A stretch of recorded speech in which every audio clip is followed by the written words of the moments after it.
I don't know what this is. Anyway.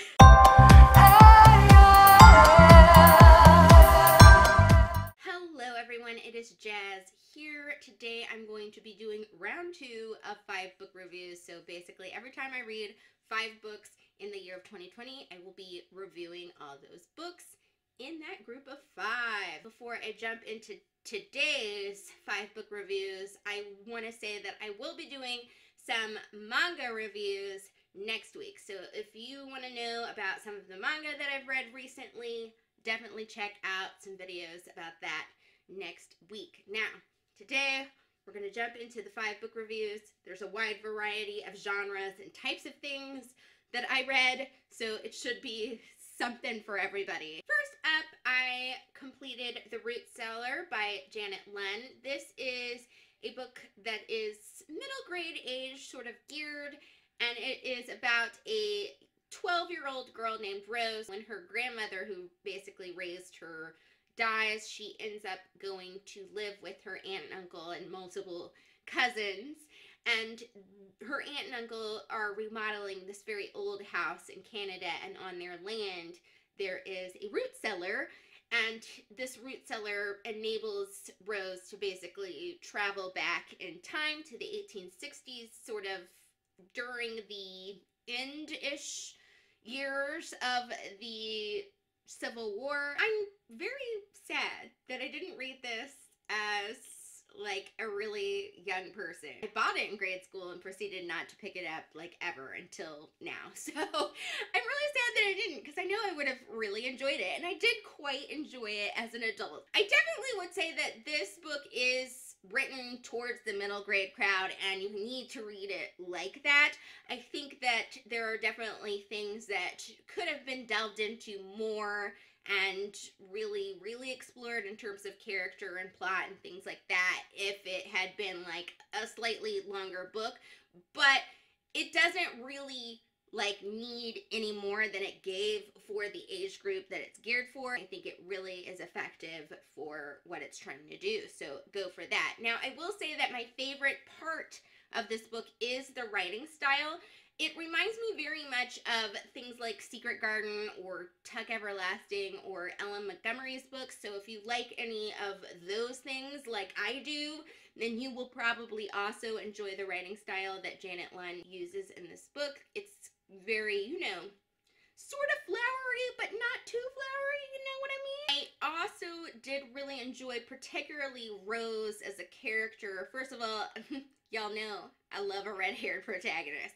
Yay. But also, other than that, I will say that I really liked her development, how she kind of had to get used to behaving like a normal child because her grandmother was sort of strict and expected her to behave a certain way, and then she's kind of transitioning into this world where she has to, you know, be around other children, and they like don't understand why she behaves the way she does and things like that. And I really like that element of her character and how people reacted to it. Of course, I love the time travel element. Time travel is my jam. I think it was really interesting in this particular book because you did get to see a new perspective of the Civil War, which as an American, you don't really know like what the Canadians were doing during that particular war or anything like that. And so while it doesn't delve into it a lot, it does kind of show you what some Canadians were doing. And so I found that very intriguing. In terms of rating, was kind of torn. I feel like it's a 5-star in terms of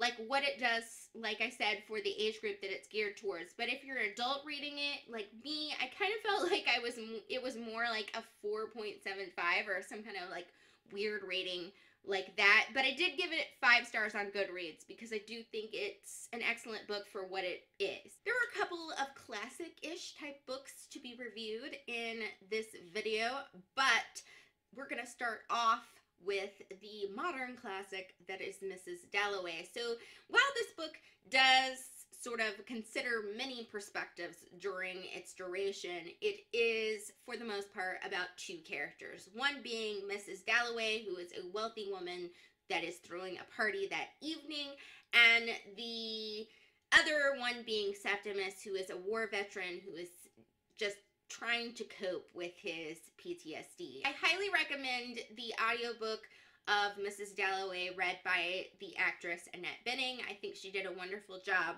reading the book. I personally went with audiobook for this because I think this is a book that I would really struggle with reading in print for a couple reasons, but mostly the fact that this book has no chapters. Now, since it's taking place in the duration of one day, that totally makes sense. I personally needed chapters, and because it's an audiobook, it's kind of forced to separate itself into chapters. I also think the audiobook really works for me because it is a very introspective way of writing that Virginia Woolf writes in. She was a very much a modernist writer, so that is definitely part of that style.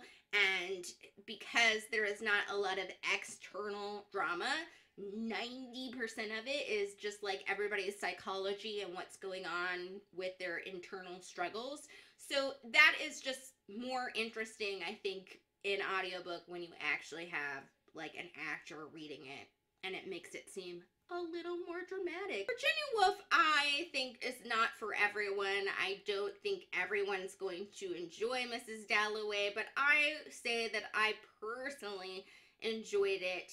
And I think it's because I do really enjoy poetical writing, which I think Virginia Woolf does in abundance, particularly in this novel. And also, I don't mind a book where not a lot happens and everything happens, or that's what I call books that are sort of introspective and don't have a lot of, you know, exciting plotness, depending on how they're executed, which I quite like how she executed this in the way it's put together.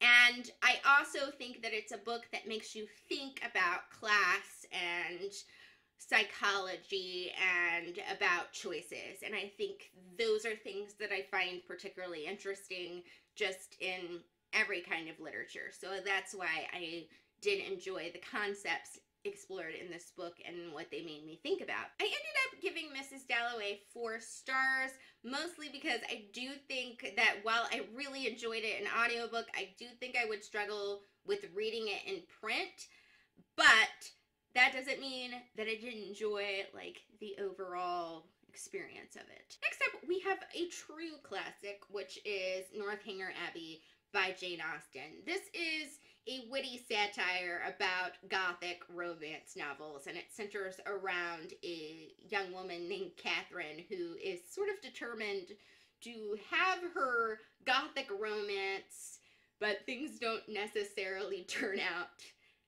as she planned, because she is not indeed a Gothic romance heroine. This is the 3rd Jane Austen book that I've read. I'm very slowly making my way through her works, but I have loved and read Pride and Prejudice, as well as Sense and Sensibility, which I quite enjoyed. And this, in comparison, isn't even a comparison. Unfortunately, I feel like Northanger Abbey is in that section of books that I like to call wondrous tedious, meaning there are some wonderful things about this book, and there are also some extremely tedious things about this book that made the reading of it not as enjoyable. The great thing about this book is, as always, Jane Austen's fabulous wit. She quite often made me giggle. I really like how she just throws her little witty moments in there, and the parts that were satire I did really quite enjoy. I think they were really done well, and that's saying something, because sometimes, for whatever reason, satire does not always resonate with me in books.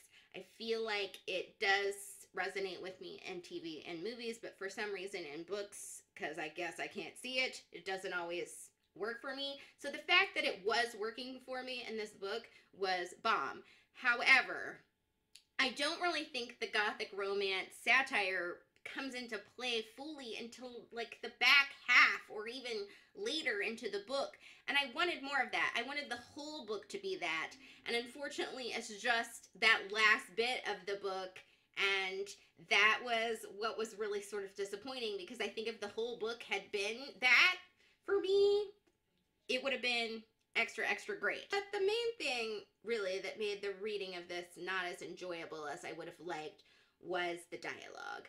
There are so many conversations in this book that do not propel the story at all. They're just people conversating. And to a certain extent, it does sort of enrich the characters and show you what the characters are like, but since the conversations don't really propel to anything in particular, they just are rather tedious to me.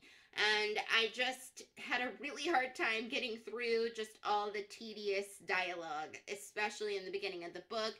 And also, I felt like because it didn't really propel the story, you didn't really get the full extent of what the romantic element was trying to do. I did listen to this in audiobook, and I do think the audiobook that I picked out, which was read by Juliet Stevenson, was quite well read, and I think it was really well done, in particular just how she differentiated the voices and things like that. And I do think that that helped quite a bit in me consuming this book in the best way that I could have consumed this book. You know, I sound like I hated this book, and I did not hate this book. There are things that I did find enjoyable that balanced out sort of the things that I didn't find as enjoyable. But I do feel like I set a high expectation for this book, and maybe that it didn't meet it. So I gave this one 3.5 stars. Still would recommend it if you're trying to, you know, make your way through Jane Austen's works, but it's not my favorite. Next, I completed The Forest of Hands and Teeth by Cary. This is a post-apocalyptic zombie YA novel, and I will try to summarize it in the shortest way possible so we're not here all day, but obviously this book has a lot of world building. So it centers around our main character named Mary, who lives in a village with other humans that is surrounded by a fence, and outside of that fence is a forest, and they call it the Forest of Hands and Teeth because obviously the unconsecrated, which are like the zombies, are outside of that fence. There is also in the village a group called the Sisters, and they are sort of a religious sect that basically takes care of the village and knows best. Through a series of events, Mary sort of unwillingly has to become one of these sisters, and she ends up discovering secrets about sort of what is going on in the village. The Forest of Hands and Teeth is an odd experience, or at least it was an odd experience to me, and I think the reason for that is that it's basically a debate between fast and slow zombies.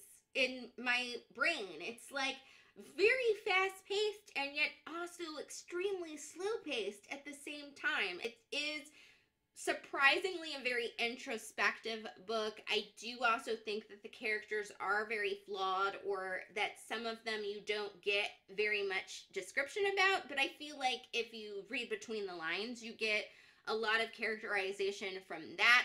It's a book that doesn't have a great deal of dialogue because it is very introspective, but when there is zombie action, there is zombie action. Like, ooh, someone gonna die today. I don't know, maybe they won't, but they might. So it's a very odd experience, but it's an experience that I think that if you're willing to sort of go on the journey and enjoy the writing style, you will enjoy. I did really enjoy the world building element of this book and how Cary approached post-apocalyptic survival, as well as the way her zombie sort of mythology worked in this book. I gave this book 4 stars, and I also will say that I may pick up the additional books in the series. I think there are 2 other books. They do appear to be books set in the same world but about different characters, so I don't know how I feel about that in my decision, but I do enjoy Cary writing style enough to maybe give it a go if I see them at the library and see if I like those as well. Last book that I'm going to review today is The Moon is a Harsh Mistress by Robert A. Heinlein. So this is a science fiction novel in which people have been living on the moon for some time, but basically the moon is sort of a place where they originally sent people to be in exile. So people have kind of grown up there and their relatives used to be in exile, and so there's a lot of sort of governmental oppression of the peoples of the moon from the people on Earth.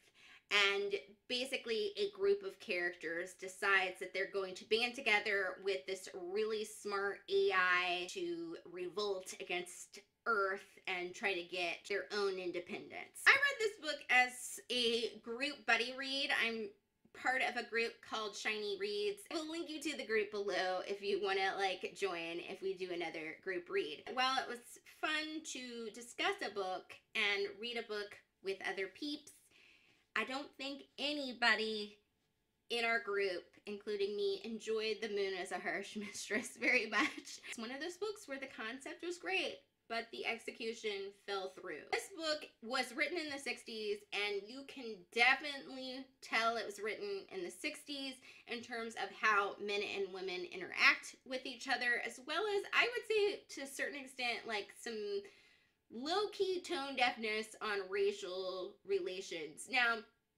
I think the author was not intending any of these things to be mean-spirited in any way, or at least I hope that he wasn't. It doesn't come off that way when I read it, but I do think it might be off-putting for some people. While I wasn't overtly offended by any of those things, I still think this book has some writing issues that are really detrimental to the enjoyment of just you as a reader, not just you as a modern reader, but you as a reader in general. The first thing is that it feels like a great deal of this book is just a summary. You know, they say to show and not tell. There's a lot of telling and not a lot of showing. So even though the book is written in first person and you should feel like you're going on this journey with the main character, Manny, and experiencing what he's experiencing, the author doesn't really let you experience as much of the build up to the revolt or a lot of sometimes the action that is going on in that buildup, and it makes the book kind of stagnant. And it's really a shame, because the moments where the author does allow you to actually join in experience with the characters when they're involved in something, those are the most interesting parts, and they are quite well done. Now, I don't know if Heinlein approached the book this way because he was trying to not make the book extremely long, or if that's just the way he writes, but it definitely felt like an extremely summarized book as opposed to getting to actually go in the journey with the characters, and I think that would have made the book considerably better and more interesting. This book could have done with two things also, which are a great deal more dialogue so that you could get to know some of the other characters a little bit better and they would feel more developed. And I also think it could have done with some sort of twist, because honestly the plot is kind of paint by numbers and just kind of goes from one logical thing to the next logical thing, which is not particularly exciting. Now, the book wasn't all bad. Like I said, those moments where you do get to go on the journey with the character are quite well done. I can tell that there was a lot of research put into the political element of this, as well as into a lot of the elements of the world building, and I do think, while some of the elements of the world building were not things that I necessarily agreed with, I do appreciate that the thought was put into them and that they were considered.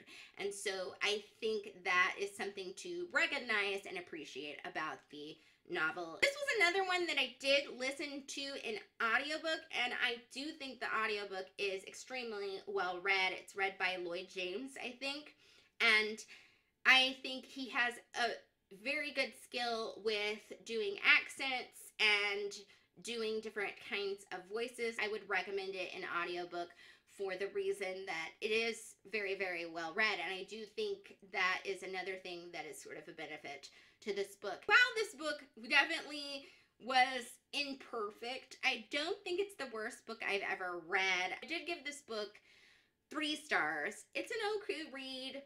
If you are interested in picking up a sci-fi that will kind of make you think, yeah, I guess it's something. It's definitely something that I would put in more of like the pulp sci-fi direction, as opposed to like this super high sci-fi thing, but it does have some high sci-fi elements to it in the world building, so there is that. Those were my 5 book reviews. Thanks for listening to my thoughts on all of these books. I know I had many of them. If you have any additional thoughts, please drop me those thoughts in the comments.